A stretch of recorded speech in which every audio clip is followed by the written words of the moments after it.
నేనేమి సంక్షేమ పథకం మీద అన్నదే, సంక్షేమ ఒకటి నేను 4 చెప్పలేదే. ఇవాళ విద్యా వైద్యంలో జరుగుతున్న రిఫార్మ్స్ వచ్చామే సంక్షేమం కాదు సార్. అది దేశానికి ఎసెట్, అది రాష్ట్రానికి ఎసెట్, ఆ కుటుంబానికి పెట్టుబడి. రెండును నీ కుటుంబంలో వచ్చి ఒక కుర్రవాడు చదువుకుని పెద్దవాడు అయ్యాడంటే నీ కుటుంబం తాలూకా స్థితిగతులు మారిపోతాయి. దాంతో ఆ ఊర్లో ఆ కుటుంబం తాలూకా పరువే మారిపోతుంది, ఆ ఊరు యొక్క సినరీ మారిపోద్ది, దాంతో ఆ స్టేట్ మారిపోద్ది. ఇంకో 20 సంవత్సరాలు పోయిన తర్వాత ఈ రాష్ట్రంలో దేశంలో యూపీఎస్సీ కానీ ఎనీ సెంట్రల్ ఎగ్జామ్స్ ఏది జరిగినా కాంపిటేటివ్ జరిగినా అయితే ఉద్యోగాలకు కానీ అడ్మిషన్కి కానీ 50% ఆంధ్రప్రదేశ్ స్టూడెంట్స్ ఉంటారు. నేను ఛాలెంజ్ చేసి చెప్తాను. ఎందుకంటే అంత రిఫార్మ్ జరుగుతున్నాడు ఎందుకు? పూర్వం ఎవరికైనా వైద్యం కావాలా? నాకు చిన్నప్పుడు వచ్చి ఒక ఆపరేషన్ చేయాలంటే హైదరాబాద్ బొంబాయి మద్రాసు వెళ్ళేవాళ్ళం బైపాస్ చేసుకోవాలంటే. అవునా? ఆ తర్వాత మారింది, హైదరాబాద్కి వచ్చింది. హైదరాబాద్ నుంచి విజయవాడకి వైజాగ్కి వచ్చాం. ఇప్పుడు వైజాగ్ కూడా అక్కడ పాడేందుకు చేస్తారు మెడికల్ సూపర్ స్పెషాలిటీ హాస్పిటల్లోను, మా పార్పుల్లో చేస్తారు, సూపర్ స్పెషాలిటీ హాస్పిటల్లో, శ్రీకాకుళంలో చేస్తారు. కిడ్నీ బాధితులకి అక్కడ పెద్ద హాస్పిటల్. ఎంతమంది వచ్చారో అందరూ వెళ్ళారు, దేశ విదేశాల్లో వచ్చారు. మన ప్రతిపక్ష నాయకుడు సెలబ్రిటీ నాయకుడు అయితే ఓ 2-3 సార్లు విజిట్ చేశాడు. ఎవరికైనా బుర్రలోకి వచ్చిందే 700 కోట్లతో ఒక కిడ్నీ హాస్పిటల్ పెట్టాలని ఓ తలంపు వచ్చిందా? 970 కిలోమీటర్ల సీకి వస్తుంది మనకి. సీ బేస్ డెవలప్ చేయాలి అని ఇప్పుడు వచ్చిందా? ఇప్పుడు ఎన్ని జట్టీలు, ఎన్ని పోర్ట్లు ఎన్ని పెడుతున్నాం?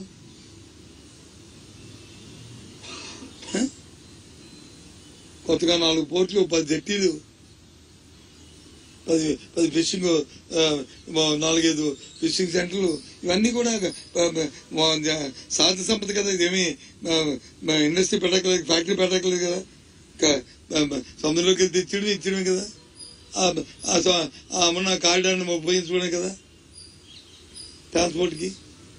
ఎంత మనకి ఎకానమీ మిగులుతుంది, ఎంత ఎకానమీ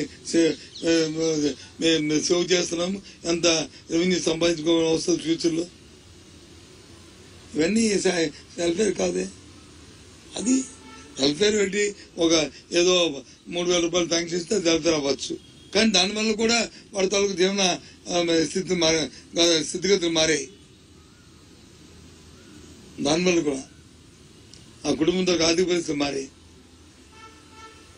ఒక్కొక్క విలేజ్కి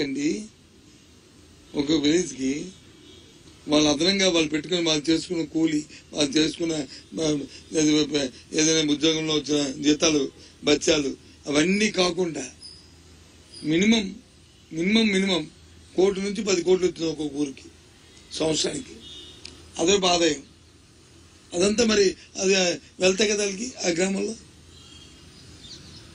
ఈ 2,70,000 కోట్లు ఎంత ఎక్కడికి వెళ్ళింది? అంతా గ్రామాల్లోకి కదా వెళ్ళింది. ఇంతకుముందు చంద్రబాబు నాయుడు అధికారంలో కూడా అతను తినేసినట్టుగా ఎవరు తినేలేక మధ్య అవుతుంది దళాలు డైరెక్ట్గా అది అయింది కదా. అదంతా మళ్ళీ రొటేట్ అవుతుంది కదా, సైక్లింగ్ కదా. అది పెద్దోళ్ళది ఉండిపోతే రిజర్వ్ బ్యాంక్ వెళ్ళిపోద్ది, కానీ సామాన్యుడు ఉంటే రిజర్వ్ బ్యాంక్ వెళ్ళదు కదా. అది మళ్ళీ ఎకానమీ మార్కెట్కి వస్తుంది కదా. అందుకే మన జీడిపి స్టాండ్ అయి నిలబడి ఇంతమంది పెరగడానికి కారణం అది. కానీ ఫైనల్గా ఎందుకు నాకు మీరు ఎవరు సమాధానం చెప్పలేదు. చంద్రబాబు నాయుడు ఎక్కడున్నాడు? ఏ ఊర్లో ఉన్నారు? చంద్రబాబు ఎక్కడా? ఏ ఊర్లోనూ? ఆరోగ్యం చూసుకోవడానికి వెళ్తే ఎలా ఉంది ఆరోగ్య సమస్య, ఆరోగ్యం ఎలా ఉంది, ఏ విధంగా ఉంది? లేదు ఏదో ఫ్యామిలీ ట్రిప్ వెళ్తే కొన్ని ఏ ఊర్లో ఉన్నాడు అనేది $1 మిలియన్ క్వశ్చన్. దానికి సమాధానం అడుగుదామని పిలిచాను. మళ్ళీ తెలిస్తే కొంచెం చెప్పండి ప్లీజ్. ఇప్పుడు కాకపోయిన తర్వాతనే ఫోన్లో మెసేజ్ పెట్టండి. యూ డోంట్ మైండ్, ఏమనుకోవద్దు. అది ఆయన చెప్తాను, పాత తెలుసుకుని తర్వాత ఇస్తాను. తర్వాత చెప్తాను. తర్వాత మీరు ఇప్పుడు మీ మీడియా అంతా ఏ రకంగా ఉన్నారు? మీరు వ్యవస్థల కంట, ప్రభుత్వాల కంట,